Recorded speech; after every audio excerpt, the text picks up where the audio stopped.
नमस्कार, मी डॉक्टर अमेय पाटील, तुमचा kidney doctor. आज आपण युरेट्रिक स्टोन म्हणजे मूत्रवाहिनी मधला खडा या आजाराबद्दल चर्चा करणार आहे. युरेटर म्हणजे तो पाईप असतो जो किडनी पासून लघवीच्या पिशवीपर्यंत लघवी घेऊन येतो. बऱ्याच वेळेस या पाईपात मूतखडे येऊन अडकतात आणि मग आपल्याला पोटात दुखू लागतं. अशा वेळेस ट्रीटमेंट कशी पाहिजे, का पाहिजे आणि ट्रीटमेंटचे फायदे आणि नुकसान ते आपण बघूयात. ही आपली किडनी असते. किडनीमध्ये वेगवेगळ्या खोल्या असतात.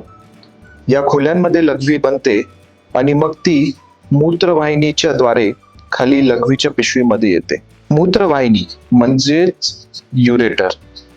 बऱ्याच वेळेस आपल्या पोटामध्ये दुखतं, आपण सोनोग्राफी करतो आणि आपल्याला कळतं की एक 7, 8, 9, 10 mm चा स्टोन म्हणजे मूतखडा या वाहिनीत अडकलेला आहे. जेव्हा खडा अडकतो तेव्हा तो लघवी किडनीमध्ये ब्लॉक करतो. जसं आपली नदी वाहत असते आणि आपण धरण टाकतो तर पाणी जमतं, तसंच मूतखड्यामुळे लघवी अटकल्यावर किडनीमध्ये लघवी साचते आणि त्याचं प्रेशर वाढतं. जेव्हा किडनीमध्ये लघवीचं प्रेशर वाढतं तेव्हा किडनीला इजा व्हायला सुरुवात होते.